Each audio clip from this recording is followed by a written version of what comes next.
아침 뉴스 브리핑 시작하겠습니다.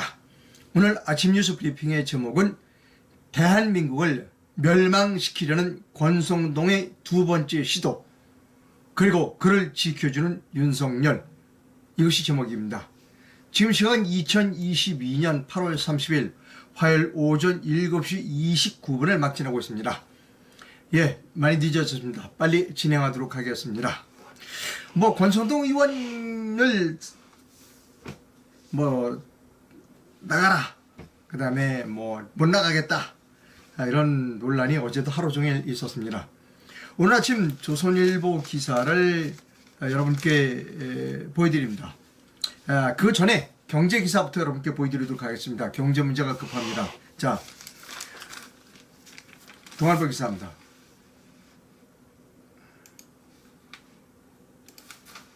환율이 계속해서 오르고 있습니다. 정부가 달러를 팔아 방어했지만 환율은 1,450원이 뚫렸다. 1,400원 전망도. 여러분, 이거 매우 불길한 기사입니다. 여기 정부가 달러를 팔아서 방어했다. 지금 이 얘기는 뭐냐면 정부가 가지고 외환보유고를 써서 환율을 일부러 억지로 끌어내리는데 외환보유고를 썼다는 얘기입니다. 그럼 어떻게 되죠? 언제까지 쓸 수 있을까요? 외환보유고 얼마 못 가요. 정부가 가지고 있는 외환보유고를 꺼내서 그 달러를 방어하는데, 우리나라 원화를 방어하는 데 썼다, 이건 못 갑니다. 오래 못 갑니다. 그러면 그 다음에 오는 결과는 뭐죠? 1997년도 같은 IMF 외환 위기예요. IMF 위기예요. 이거 간단히 넘길 문제가 아닙니다. 그런데 문제는 뭐냐면 이건 우리가 해결할 수 있는 문제가 아니에요. 미국이 계속해서 그냥 긴축 몰아치고 금리 올리고 그렇기 때문에 이런 문제가 생기는 거예요. 그래서 제가 통화수합 얘기만 나오면 저를 비난하시는 분이 있는데, 통화수합은 환율을 우리가 방어하기 위해서 하자는 게 아니라 최후의 방책으로 통화수합을 가지고 있어야 된다는 거예요. 지난번 문재인 정부 때 미국께 잘난 체 하느라고 통화수합을 하지 않았어요. 미국이 우리를 믿게 보았기 때문에 통화수합을 연장해 주지 않은 거예요. 지난번에 바이든이 왔을 때 바이든은 여러 가지 챙겨갔죠. 다 챙겨갔죠. 한국 기업들 다 투자라고. 얻는 게 없잖아요. 근데 통합수합 하게 되라고 했었어요. 그 다음에 또 바이든은 다 챙겨갖고 난 뒤에 지금 현대자동차 같은데 투자한다 그러니까 지금 또 뒤통수 치고 있잖아요. 투자 다 받아놓고는. 제가 자꾸 통화수합 얘기하면 저를 비난하는 분이 많아요. 근데 미안하지만 지금이라도 통화수합을 체결해야 돼요. 우리나라가 그 외환보유고를 얼마나 갖고 있어요? 이거 금방이에요. 써버리는데.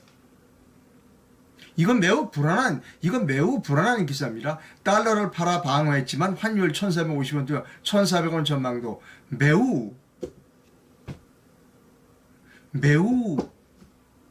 불길한 기사입니다. 통화수합 얘기만 나오면 댓글 보내시는 분이 있어요. 통화수합은 해답이 아닙니다. 필요한 최소한의 일뿐입니다. 맞아요. 우리가 지금 다들 이런 생각을 갖고 있는 겁니다. 1997년 같은 외환 위기는 안 와. IMF 위기는 안 와. 라고 모든 사람이 다 그렇게 생각해요.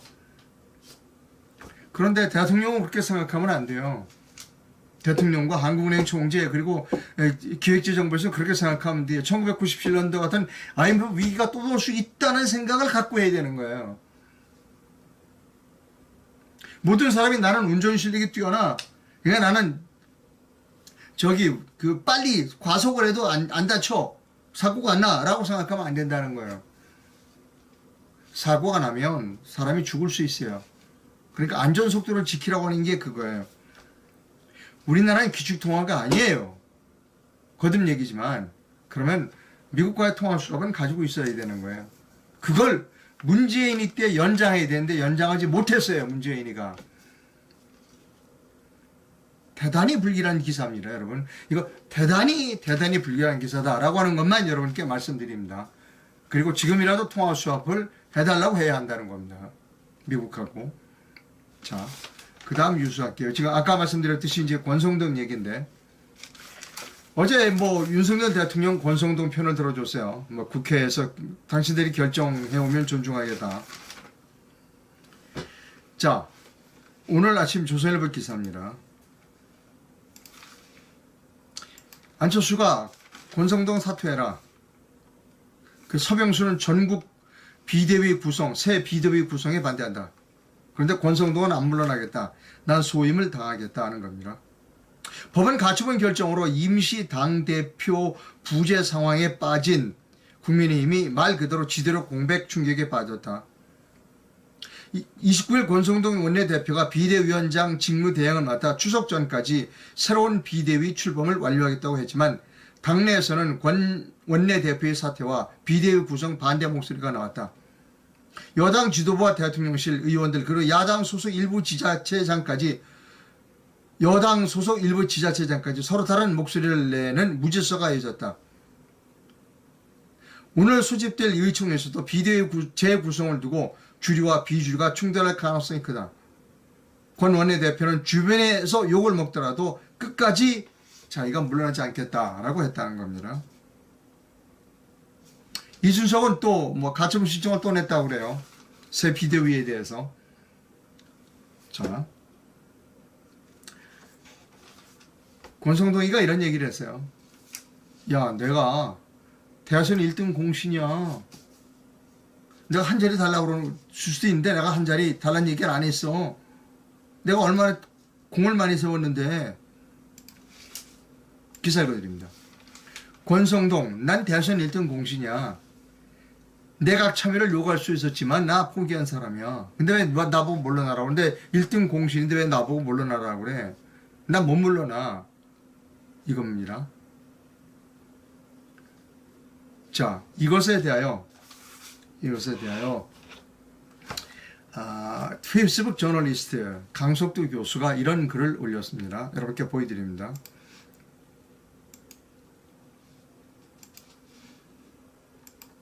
권성동, 난 대선 1등 공신, 내각 참여 요구할 수 있었지만 포기했다.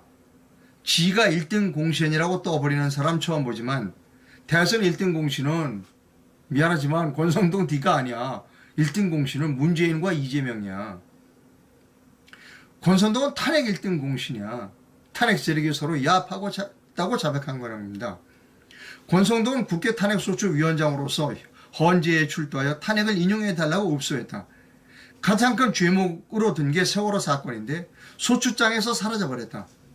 국회 승인을 받지 않고 없앴다면 공문서 위조에 해당할지 모를 중범죄일 텐데 언젠가 특검을 꾸려서 수사하고 그 죄가 드러나면 관련자들을 최고형으로 처벌해야 한다는 강석두 교수의 페이스북 글을 여러분께 소개해드렸습니다. 계속 갑니다. 권성동을 비판하는 목소리가 높습니다. 어제 이 충남지사가 비판했어요.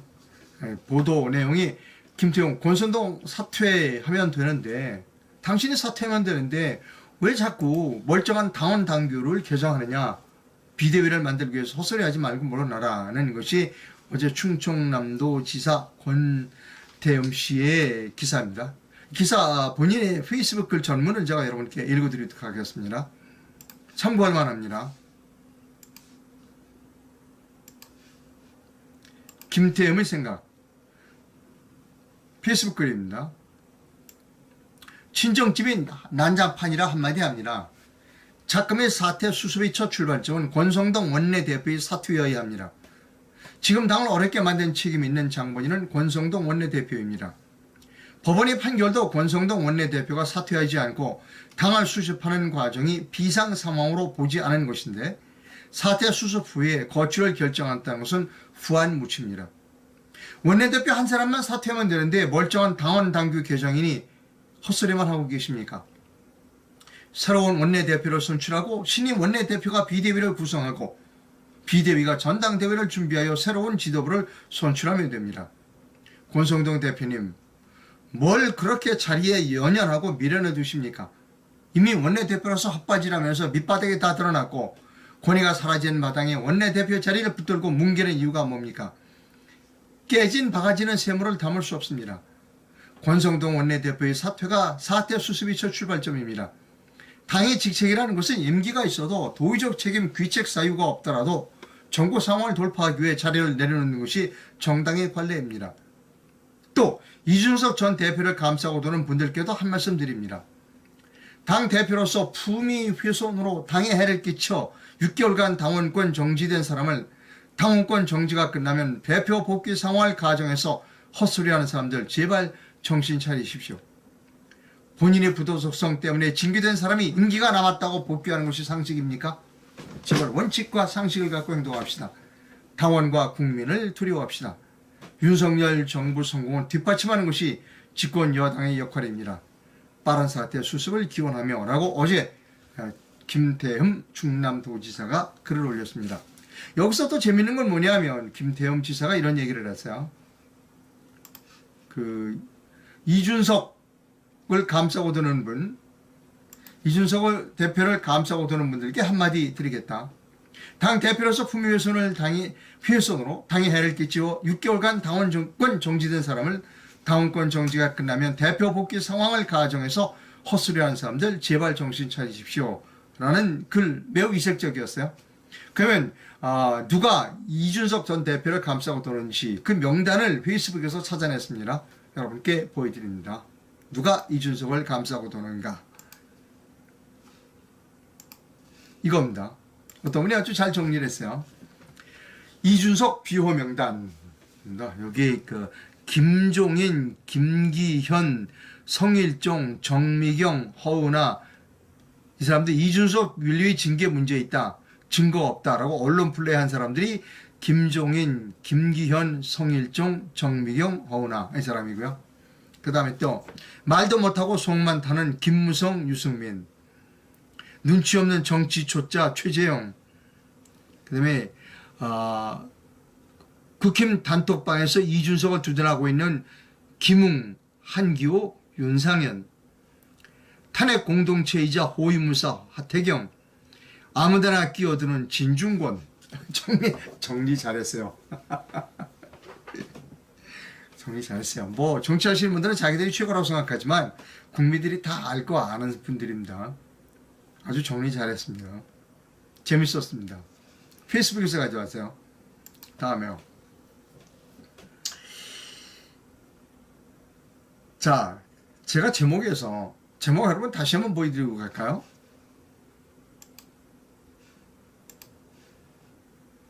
이게 제목입니다.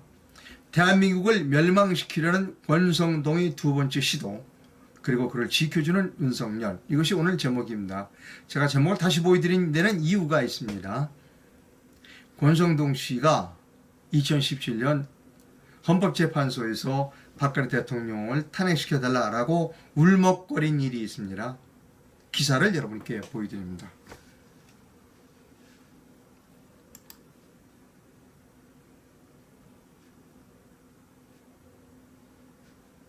자, 연합뉴스 2017년 2월 27일 기사입니다. 제목은 박근혜 대통령 탄핵심판 권성동 소추위원 최후 진술 전문입니다. 국회 측 박근혜 대통령 탄핵 심판 소추위원 권성동 법제사법위원장은 박 대통령이 국민이 희생으로 세운 대한민국을 비선 실세에 넘겼다며 대통령 파면을 헌법재판소에 요구했다. 권성동 의원은 27일 오후 2시 헌법재판소에서 열린 최종 변론에서 마지막 진술을 하며 대통령 파면을 통해 정의를 갈망하는 국민이 승리했음을 소리 높여 선언하여 주시기 바란다고 말했습니다. 그는 발언 도중 감정에 북받치는 듯 눈시울을 붉히기도 했습니다. 권성동 위원장의 최후 진술 전문을 소개합니다. 존경하는 이정미 헌법재판소장, 권한대행을 비롯한 재판관 여러분, 헌법소의 사명을 위해 많은 어려움 속에도 이 시간까지 공명정대하게 심판을 이끌어오신 재판장님과 재판관님들이 노고의 마음으로부터 깊은 경의를 표합니다. 이 법정은 대한민국의 법이 최종적으로 선언되는 곳이며 동시에 준엄한 역사의 심판대입니다. 대통령 탄핵이라는 불행한 사태를 마무리를 앞둔 이때 국회를 대리하는 본 소추위원은 역사와 국민이 부여한 막중한 책임감과 안타까움으로 첩첩한 심정입니다. 이번 탄핵 심판은 국민 전체에 대한 봉사자로서 국민에 대한 책임을 지는 제1의 공복인 피청구인이 헌법을 준수하고 대통령의 직책을 성실하게 수행하는 의무를 저버린 일일의 행위에 대한 것입니다. 나라의 주인인 국민이 위임한 통치 권력을 공의에 맞게 행사하지 않고 피청구인과 밀접한 인연을 가진 사람들만을 위해 잘못 사용했던 것입니다. 지난 몇 달 동안 국민들이 귀를 의심케 하는 비정상적인 사건들을 매첩하면서 분노와 수치 그리고 좌절을 경험하였습니다. 그것은 국민이 맡긴 권력이 피청구인과 비선실세라는 사람들이 노리개가 되었다는 분노였고 산업화와 민주화를 이룩한 자부심이 모욕을 당한 수치였으며 자신의 잘못을 반성하고 책임질 줄 모르는 모습에 대한 좌절이었습니다.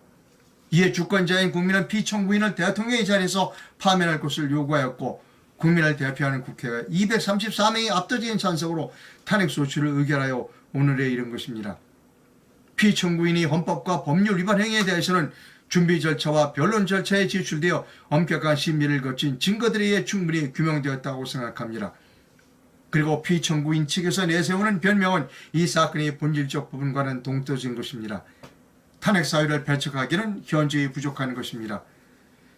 최근 피청구인 측은 국회의 탄핵소추 의결 과정이나 재판부 구성과 관련한 주장을 제기하고 있습니다만 이것 또한 전 국민이 지켜보는 가운데 헌법과 법률 그리고 적정 절차에 따라 이루어진 심판 과정을 애써 외면하는 것일 뿐입니다.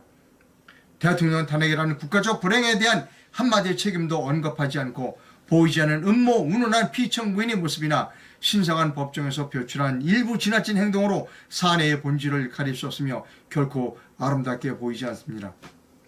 피청구인은 심판 절차의 막바지에 이른 지금부터라도 역사와 국민 앞에 좀 더 솔직하고 책임 있는 자세로 탄핵 심판에 임해야 할 것입니다. 존경하는 재판자님, 대민주주의 국가에서 대통령에 대한 탄핵은 국민 주권의 원리를 실현하고 법치주의를 수호하는 중체대한 의미를 가집니다. 라고 뒤에 줄줄이 구구절절이 뒤에도 써놨습니다. 여기서 줄입니다. 여러분, 제목을 다시 갑니다. 권성동의 목표는 대한민국의 파멸입니다. 대한민국의 이 사람의 목적은 대한민국을 멸망시키려 하는 것이 권성동의 목적입니다. 그리고 그런 대한민국을 파멸시키려고 하는 권성동의 뒤를 지켜주는 사람이 윤석열입니다. 이거는 우리가 분명히 알고 가야 합니다. 권성동은 단순히 자기의 권력욕 때문에 그런 것은 아닙니다. 권성동은 대한민국을 철저하게 파괴시켜야 한다는 대한민국 파괴주의자입니다. 그리고 그런 대한민국 파괴주의자의 뒤를 지켜주는 사람이 윤석열입니다. 어제 윤석열 대통령은 권성동을 지켜주는 발언을 했습니다. 여러분, 이거 분명히 알고 가야 합니다. 자, 왜 제가 이렇게 말씀드리느냐? 대한민국을 파멸하는, 철저하게 파괴하려는 세력들이 있습니다. 그 세력들과 손을 잡은 사람이 권성동이라는 겁니다. 대한민국을 철저하게 5년 동안 파괴한 사람, 앞으로도 파괴하려고 노력하는 사람들 두 사람을 여러분께 보여드립니다. 어제 JTBC 보도 내용을 요약해서 보여드립니다. 자,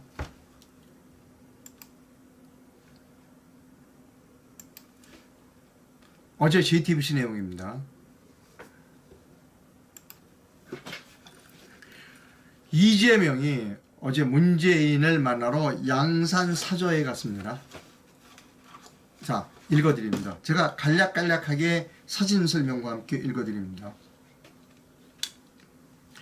이재명 더불어민주당 신임당 대표가 29일 어제입니다. 문재인 전 대통령을 예방했습니다. 여러분 사진 잘 보십시오. 좌측에 있는 사람은 신임당 대표입니다. 우측에 있는 사람은 그 당이 선출한 지난 5년 동안 대한민국을 철저하게 시스템적으로 철저하게 파괴한 문재인 전 대통령입니다. 5년을 파괴한 사람, 그리고 앞으로 파괴하려고 노력하는 두 사람이 양산에서 모여서 웃고 있습니다. 계속합니다. 이 대표는 이날 오후 강남 양선 사저를 찾아 문 전 대통령을 만났습니다. 이 자리에는 고민정, 박찬대, 서영교, 장경태, 청정래 등 5명의 신임 최고위원 등 지도부가 함께했습니다. 아주 반갑게 인사하는 모습입니다.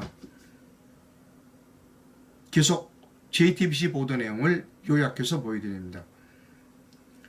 이 대표와 문 전 대통령은 악수를 하고 지지자들을 향해 인사를 한 다음 사저 안으로 이동했습니다. 이렇게 사저에서 만났습니다. 여러분, 이 테이블 내가 지금 기억나는 것 같은데, 이 테이블 기억납니다. 바이든 대통령이 윤석열 대통령을 만나기 위해서 서울에 왔을 때 이 양반이 이 테이블에 앉아서 하루 종일 바이든 대통령의 전화를 기다렸다는 겁니다. 자, 그 다음 또 넘어갑니다. 두 사람은 1시간 반을 또 타이밍에 비공개로 얘기했어요. 1시간 반을 두 사람이 비공개로 얘기했습니다. 단 둘이서 1시간 반을 비공개로 이야기했습니다. 그리고 끝나고 나와서 뭐라고 그랬냐면 우리 모두 친문이다. 더 나아가 친명그룹과 친문그룹이 같기 때문에 명과 문을 따서 명문정당을 만드는 것이 민주주의가 가야 할 길이라고 말한 것으로 알려졌다는 겁니다. 1시간 반 동안 문재인과 이재명이 만났습니다. 그러니까 다른 사람 없이 두 사람이 밀담을 나눴어요. 그리고 나와서 이재명 친문과 친명은 한 몸이다. 명문정당을 만들겠다. 자, 왜 제가 권성동이 대한민국을 망하려고 한다, 멸망시키려고 한다라고 하냐면요, 이 좌파의 목적은, 특히 문재인의 목적은 대한민국의 철저한 파괴였습니다. 대한민국이 모든 것을 다 파괴하려고 철저하게 노력한 사람이 문재인입니다. 그 뒤를 이은 사람이 이루어서 이 사람이 뒤를 이으면 대한민국은 정말 완전히 망해버립니다. 그렇게 이 사람이 5년 동안 대한민국을 망하게 만들어준 그 원인 제공자가 권성동입니다. 이거 우리 분명히 알아야 돼요. 자, 근데 지금 왜 권성동이가 두 번째 시도를 하고 있느냐? 권성동이가 이렇게 계속 버티면 이 사람이 또 다음번 대통령이 될 수 있다는 겁니다.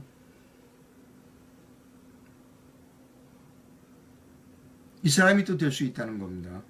여러분, 그게 막 가당치는 않은 일이야 라고 생각할지 모르지만 미안하지만 이 사람이 대통령 될 가능성은 높습니다. 왜? 우리는 윤석열 대통령을 뽑아줄 때 이 사람을 감옥에 보내라고 뽑아줬는데 다음 기사를 여러분께 보여드립니다.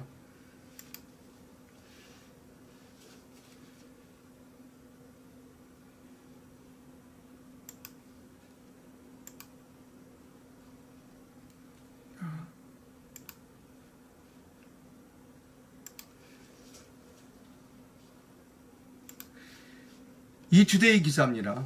이재명이 공소시효가 코앞인데 경찰은 핵심 증인 2명을 놓쳤습니다. 이 사람은 감옥 안 갈 가능성이 높아요, 여러분. 국민 여러분 착각하면 안 돼요. 김영희 법관은 9월 9일이 공소시효 만료이고 이재명 공소시효 만료. 변호사비 대납은 이제 코앞에 왔습니다. 기사 읽어드릴게요. 이재명 더불어민주당 의원이 변호사비 대납 의혹 사건의 공소시효가 임박했다. 검찰은 사건 키맨 조사를 통해 수사의 마지막 퍼즐을 맞춰야 하지만 아직 이들이 신병을 확보하지 못한 상태다. 대신 이 의원이 변호인이 전화 사찰을 받았는지를 파악하는 데 집중할 것으로 보인다.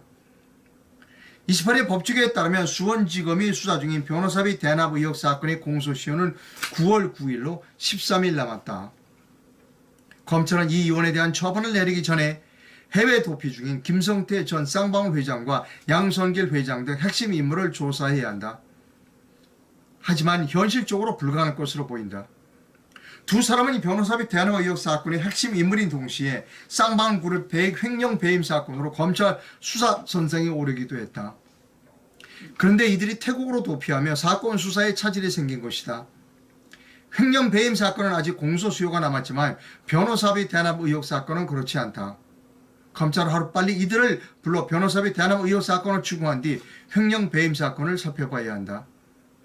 수원지검 형사 6부는 최근 경찰청을 통해 국제형사경찰기구에 두 사람에 대한 적색 수배를 요청한 것으로 알려졌다.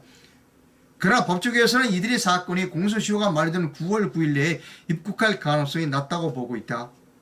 수사기관의 한 관계자는 물론 횡령 배임 사건에 대한 공소시효가 남아있어도 언제 오든 검찰 수사는 불가피하겠지만 굳이 9월 9일 전에 입국할 이유가 없을 것이다. 시한부 기소중지 조치라는 선택지도 있지만 검찰은 고려하고 있지 않다. 시한부 기소중지 처분은 소재 불명 이외에 다른 기소중지 사유가 있을 때 내려진다. 그러나 변호사비 대납 사건과 관련해 김 전 회장과 양 회장은 피의자가 아닌 참고인 정도밖에 지나지 않기 때문에 이들에 대한 시한부 기소중지 처분은 내리지 않을 것이라는 분석이다. 그 뒤에 기사가 이어집니다. 제가 여러분께 여쭤보고 싶은 점이 있어요.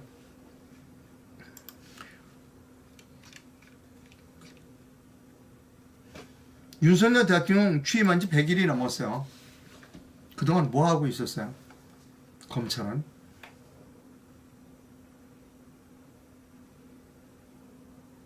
내가 묻고 싶은 게 그거예요.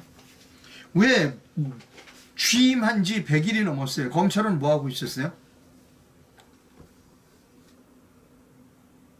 한동훈이 똑똑한 척은 다 하고 돌아다니면서 뭐 하고 있었냐고요. 한동훈이가 지금까지 한 건 없어요. 전부 공소시효 임박해 있어 다. 똑똑한 척 혼자 다 해. 근데 한 일은 아무것도 없어 한동훈이가.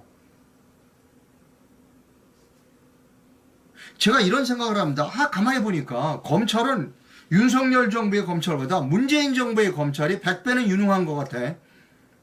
그 사람들이 일 잘했어 보니까. 좋은 일을 했든 나쁜 일을 했든 일하는 속도나 일하는 그 추진 행태를 보면 윤석열의 검찰은 이거 아주 실력이 형편없는 사람들이야. 내가 보니까. 밥값도 못해. 검찰은 문재인 검찰이 일을 잘했어. 내가 보니까. 한동훈이 아주 실력 없는 사람이야. 내가 보니까. 느려 터지고 게을러. 일을 안 해. 한동훈이. 느려 터져. 게을러. 그러고도 밥을 먹는지 몰라. 지금 보니까 문재인 검찰이 굉장히 유능했어. 윤석열 검찰은 이거 한없이 무한한 사람들 전부 그 매우 무능력자들만 갖다 놨어. 윤석열의 검찰은. 뭐하고 있었어요? 다 도망가고 증인들 다 도망가고 이제 이재명의 공소시효가 9월 14일이면 다 뭐 코앞인데 10일밖에 안 남았잖아요. 지금. 뭐하고 있었냐고요. 한동훈이.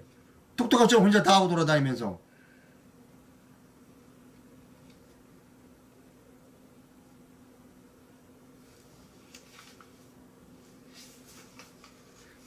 박주현 변호사의 글을 여러분께 소개해드립니다.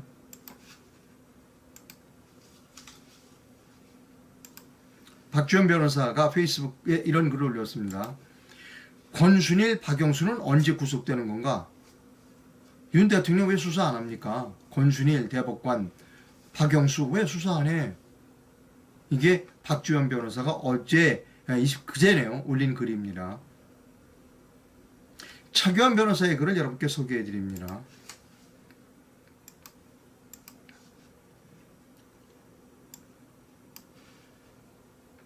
뭘 착각하고 있다는 겁니다. 지금 차교환 변호사는 윤석열이가 뭘 착각하고 있다는 건데, 윤석열 정권은 자신이 잘할 수 있는 것을 주력해야 하는데 전공이 아닌 경제에 올인하고 있는 모습을 보인다. 경제는 한국 정부가 열심히 한다고 해서 그 노력에 비례하는 결과가 나올 가능성은 크지 않다. 수출 경제이다 보니 선진국 경제 흐름과 국제 정세 흐름에 크게 영향을 받는 형편이니 사실 운칠기삼인 종목이 경제다. 윤석열 정권이 특기는 비 오는 날 먼지 날 정도로 탈탈 터는 것이 아닌가. 임기 초반 놓치면 특기를 발휘하고 싶어도 공무원 조직이 움직이지 않는다.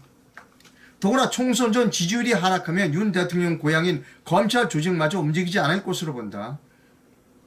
이미 현직 대통령 잡아먹는 것과 그 선봉에선 이들이 출세하는 것을 보여주지 않았는가?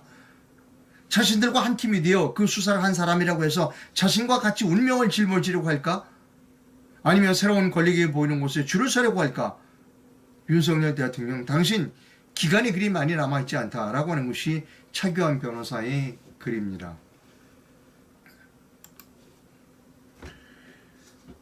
자, 제가 왜 탄핵 운운하느냐면요. 자, 여러분 가만히 기세 보세요. 아까 기사 사진 다시 보여드릴게요.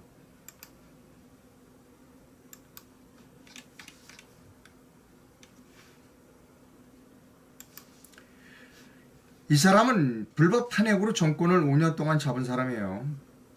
이 사람은 또다시 탄핵으로 정권을 잡을 가능성이 높은 사람입니다. 여러분 기분 나쁘지만 들으셔야 돼요. 제가 이렇게 하면 이상로 자꾸 탄핵 얘기하지 말라 기분 나쁘다고 그러는데, 가장 미련한 사람이 기분 나쁘다고 위험을 회피하는 사람입니다. 예를 들면 꿩이 있어요. 꿩이 매가 쫓아오면 도저히 도망가다 안 되면 꿩이 머리를 땅속에 박아요. 안 보이니까. 그거하고 똑같습니다, 여러분. 지금 제가 탄핵을 거론한다고 해서 이상로 기분 나쁘다라고 얘기하는 사람은 꿩하고 똑같은 사람이에요. 이 사람은 5년 동안 불법 탄핵으로 5년 동안 집권한 사람이고, 이 사람은 또다시 불법 탄핵을 이든 어떤 탄핵을 해서 또다시 집권하려고 하는 사람이 이 사람이에요. 자, 국무위원의 탄핵은요, 즉 장관의 탄핵은 어떻게 이루어지는가를 제가 설명드릴게요. 국회 제적위원 3분의 1이 발의하면 돼요. 벌써 국회 제적위원 3분의 1은 저들이 갖고 있죠. 제적 과반수가 찬성하면 장관은 탄핵돼요. 저들은 지금 3분의 2에 거의 가까운 3분의 1에 가까운 수를 갖고 있어요. 장관 하나 날리는 거는 이 사람이 사인만 이렇게 하면 끝이에요. 옛날 로마 시대 검투사들 싸우다가 이렇게 쓰러지면 황제가 이렇게 하면 죽였잖아요. 이재명이 이렇게 하면 끝이에요. 한동훈이도. 기분 나쁘지만 잘 들으세요. 세상에 그럴 리가 있습니까? 그럴 리가 있으면 박근혜 대통령이 탄핵당했어요? 정신 차리세요. 다시 읽어드려요.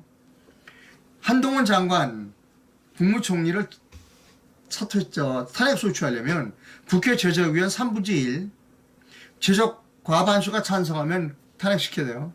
탄핵 소추가 돼요. 그러면 그때부터 업무가 종지돼요. 그 다음 헌법재판소로 가요. 헌법재판소는 지금 문재인 파들이 지금 다 포진하고 있어요. 그럴 리가 있나요? 제발 정신 좀 차려서요, 여러분.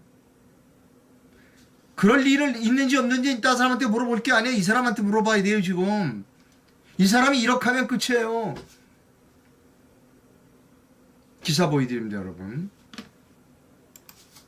기분 나쁘지만 계속 기사를 봐주셔야 돼요.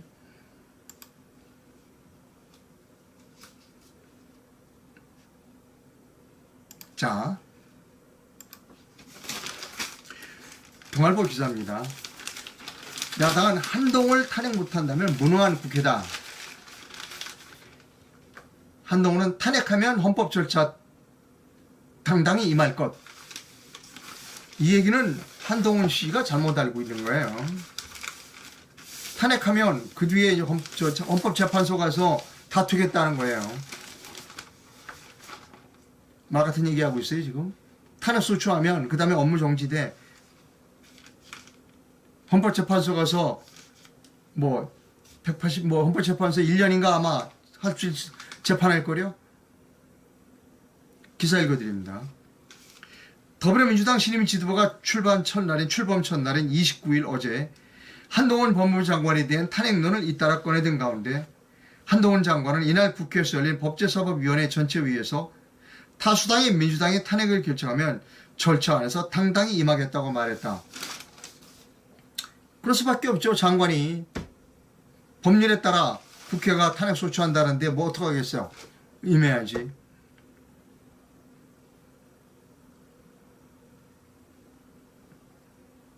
여러분 탄핵을 우습게 생각하지 마세요. 아 이거 그럴 리가 있어요. 이상록 그 기분 나쁘게 탄핵 얘기하지 마십시오. 아니라니까요. 아니에요 여러분. 정신 차리세요. 제발 정신 좀 차리세요. 또 보여드려야 돼요 그걸? 이 사람은 5년 동안 불법 탄핵으로 집권하고 잘 먹고 지금 잘 살고 있어요. 양산에 가서.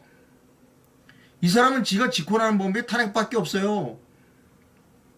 국무장관들 탄핵시키고 국무위원들 탄핵시키고 윤석열도 탄핵시킬 거예요. 이 사람이 이렇게 하면 끝나요. 기분 나쁘죠? 기분 나쁘죠? 그럼 어떻게 해야 되느냐? 방법은 하나예요.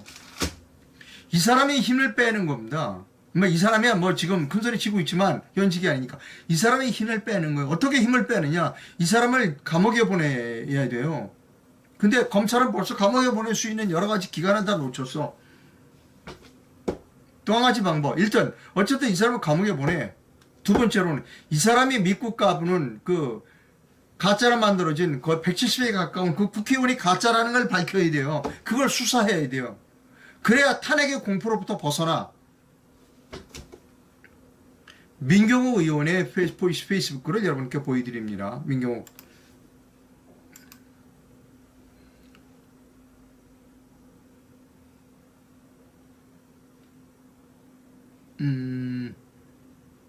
어디 갔죠? 제가 잠깐 찾아놨는데 여러분께 보여드려야 돼요. 민경욱 전우의 페이스북 글을 여러분께 보여드립니다.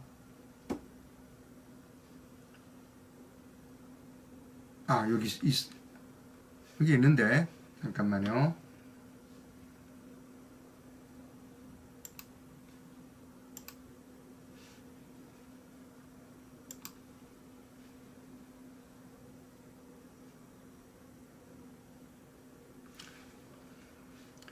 찾았습니다 여러분. 죄송합니다.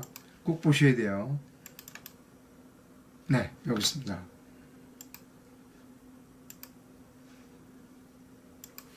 이게 민경욱 의원이 페이스북에 올린 거예요.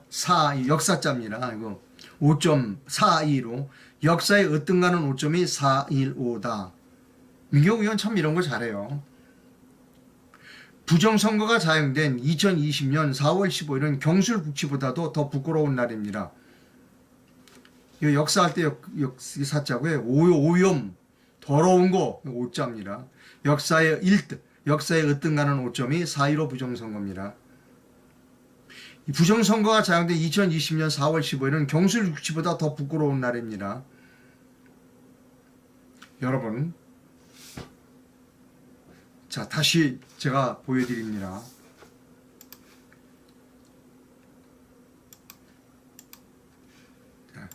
이 사람은 탄핵으로 집권했어요. 불법 탄핵으로 집권했어요. 이 사람은 무엇으로 집권하려고 하느냐? 4.15로 집권하려고 그래요. 4.15. 왜? 이 사람 뒤에 가짜의 국회의원들이 지금 국회 3분의 2 정도 돼요. 그럼 어떻게 해야 되느냐? 이거를 빨리 끊어내야 돼요. 이 가짜 국회의원을 끌어내야 이 사람이 지금 이 짓하고 돌아다니지 않습니다. 그런데 안 해. 헛똑똑이 한동훈이도 안 하고 윤석열 대통령도 안 해. 윤석열 대통령은 이율 배반적인 사람이에요. 선거 때 그랬죠. 부정선거를 저지른 사람은 이 땅에서 살 수 없도록 만들겠다든가 뭐 그런 얘기 했어요. 근데 입싹 다물고 가만히 있어. 그리고 탄핵의 공포 속에 살아. 설마 탄핵하겠어? 미안하지만 설마 하다가 당한 사람이 박근혜 대통령이에요. 다시요. 이 사람은 불법 탄핵으로 집권한 사람이고 이 사람은 4.15 부정선거로 집권할 가능성이 높은 사람이라는 겁니다. 제가 여러분께 제발 부탁드립니다. 탄핵이라는 소리를 듣기 싫다고 얼굴을 이불 속에 집어넣으면 탄핵당합니다. 뻥이 매가 보기 싫다, 매가 무섭다고 머리를 땅속에 박으면 끝나요. 지금 대한민국에 그런 뻥이 많아요. 지금 여러분 심각한 사태입니다. 이렇게 만들어준 사람이 누구라고? 이준석이에요. 인천 계양 의뢰 보궐선거에서 윤희숙이가 못 나오게 하고 이재명이가 나오도록 한 사람이 이재명이가 나오도록 허락해 준 사람이 이준석입니다. 그것도 잊지 말고 가야 돼요, 여러분. 우리가 따질 건 꼼꼼하게 따져야 돼요.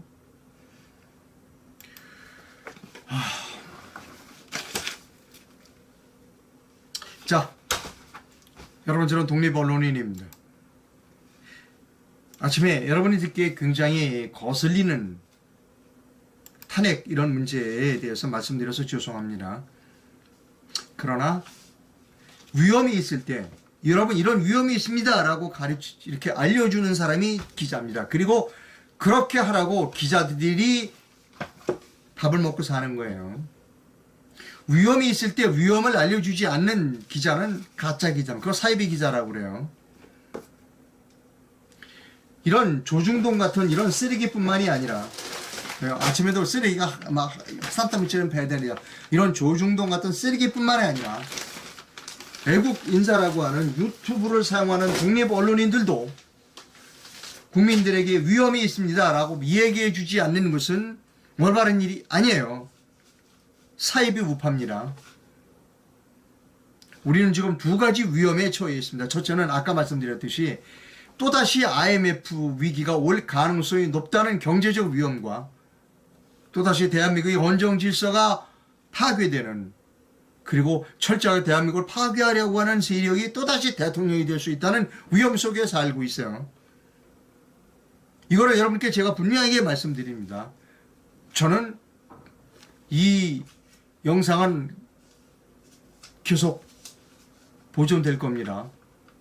저는 분명하게 말씀드렸어요. 기자로서 위험이 있습니다. 2020년 8월 30일 날 오전에 제가 분명하게 말씀드렸습니다. 대한민국엔 두 가지 위험이 있습니다. 1997년 IMF 위기가 다시 올 수 있다는 위험과, 그리고 헌정 질서가 또다시 중단될 수 있다는 위험이 있다는 두 가지 위험을 제가 여러분께 말씀드렸습니다. 야, 네가 네 말 책임져. 예. 두 개 다 틀렸으면 좋겠습니다. 두 개 다 틀리자고 제가 지금 말씀드리는 거죠. 제가 말한 위험이 그래 내가 맞았잖아, 이거는 대단히 불행한 일입니다. 이상로 기자가 틀리기를 간절히 소망하면서 여러분께 말씀드립니다. 예, 저는 제가 할 일을 하고 있습니다. 후원을 부탁드립니다. 저는 할 일을 해요. 후원을 부탁드립니다. 후원이 필요하다는 것을 여러분께 말씀드립니다. 해외에서 후원해 주실 분은 페이팔 계좌를 이용해 주시면 되고, 국내에서 후원해 주실 분은 기업은행 계좌를 이용해 주시면 됩니다. 저는 할 일을 하고 있습니다. 상업 광고합니다. 잠도교 숙면 매트만은 저는 여러분께 계속해서 소개해 드리고 있습니다. 잠도교 숙면 매트를 사용하시고 즉각 효과를 보시는 분도 있고, 나중에 천천히 효과를 보시는 분도 있고, 효과가 없으시다는 분도 있습니다. 그러나 이것을 소개하는 이유는 제 기준에서 말씀을 드립니다. 저는 잠도교 숙면 매트로 지긋지긋한 통증에서 벗어날 수 있었습니다. 지구는 점점 자성이 줄어들고 있고, 줄어드는 자성 때문에 이유 없이 잠을 못 자고 이유 없이 통증이 있는 사람들, 병원에서도 포기한 사람들이 늘어난다는 리포트가 있습니다. 잠도교 숙면 매트가 추석을 맞아 특판 행사를 한다고 합니다. 특판 행사 내용을 여러분께 보여드립니다.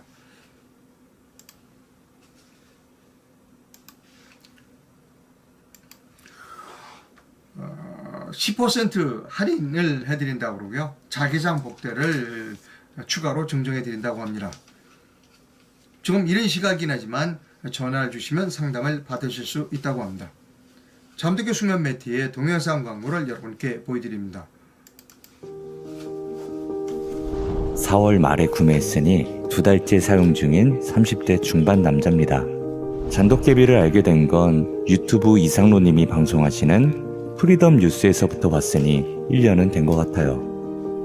평소에 만성 허리 통증으로 고생했고요. 잠을 자도 개운하지가 않아서 구매하고 싶었지만 높은 가격으로 선뜻 구매하지 못하고 있다가 렌탈도 가능하다는 말에 한번 써보자 결심해서 구매했어요. 잠도깨비를 사용하기 전인 3월달에는 수면 점수 57점, 잠도깨비를 사용하고 있는 6월달에는 수면 점수 90점. 무려 33점이나 올랐고요. 실제로도 아침에 일어났을 때 피곤한 감이 훨씬 덜 하더라고요. 더불어서 허리 통증도 많이 줄어들었습니다. 부담되는 가격으로 저같이 망설이시는 분들 많으실 거예요. 제가 그랬으니까요. 하지만 인생의 3할 정도가 수면 시간인데 그걸 생각하면 또 비싼 가격은 아닌 것 같다는 생각으로 바뀌었습니다. 카메라 출동에서 이상로님이 말씀하셨는데 젊었을 때 잠을 제대로 못 자면 나중에 나이 들어서 치매에 걸릴 확률이 높다고 하는 연구 결과가 나왔대요. 그 말 듣고 잠도깨비 잘 구매했다 하는 생각이 들었어요. 저는 완전 만족합니다. 예, 잠들고 수면 매트의 동영상 광고를 시청해주셔서 감사합니다. 댓글이 들어와 있는지를 보겠습니다. 댓글 중에 이런 얘기가 있어요. 그 경제 문제와 관련돼서 달러를 지금 팔고 있어요. 달러를 풀고 있어요. 우리나라 정부가. 자, 달러 팔린 거 대단히 위험하다고 얘기했습니다. 왜 지금 달러를 내다 파느냐? 환율을 떨어뜨리기 위해서 그래요. 이것과 관련이 있습니다. 최근에 윤석열 대통령이 추석 물가를 잡아라. 어떤 수기가 있어도 추석 물가를 잡아라 라고 했고, 한덕수 국무총리가 추석 물가가 잡히면 많은 사람들이 윤석열 정부가 정치를 잘한다 이런 얘기를 할 거다 하는 거예요. 추석 물가를 잡기 위해서는 환율을 내려야 돼요. 환율을 내리기 위해서는 가지고 있던 외환 보유고를 풀어야 돼요. 이렇게 얘기하면 여러분 믿으시겠어요? 다시요. 윤석열 대통령이 무조건 추석 물가를 잡아. 민심을 잡아야 돼. 그러니까 추석 때 사람들이 물가 올랐다고 얘기하면 안 돼. 물가를 내려. 라고 얘기를 했어요. 한덕수 국무총리가 예, 물가를 내리겠습니다. 추석 때 물가가 안정되면 사람들이 우리 윤석열 정부가 정치 잘했다고 얘기할 거예요. 라고 한 얘기. 그 뒤에 정부가 달러를 팔았어요. 하지만 계속해서 환율은 오르고 있어요.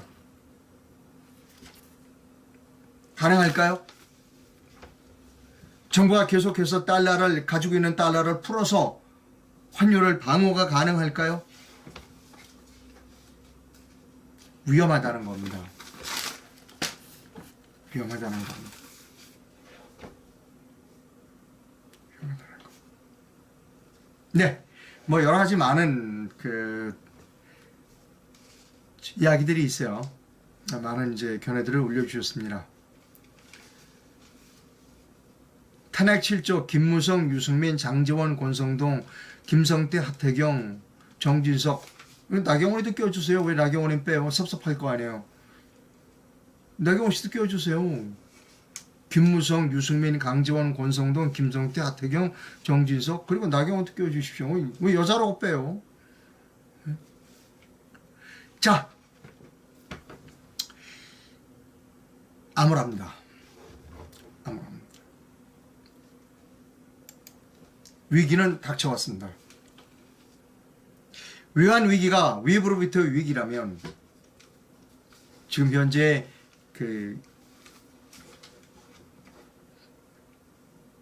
권성동이가 일으키고 있는 제2의 국가 파괴 행위는 내부로부터의 위기입니다. 우리는 안과 밖에서 위기를 당하고 있습니다.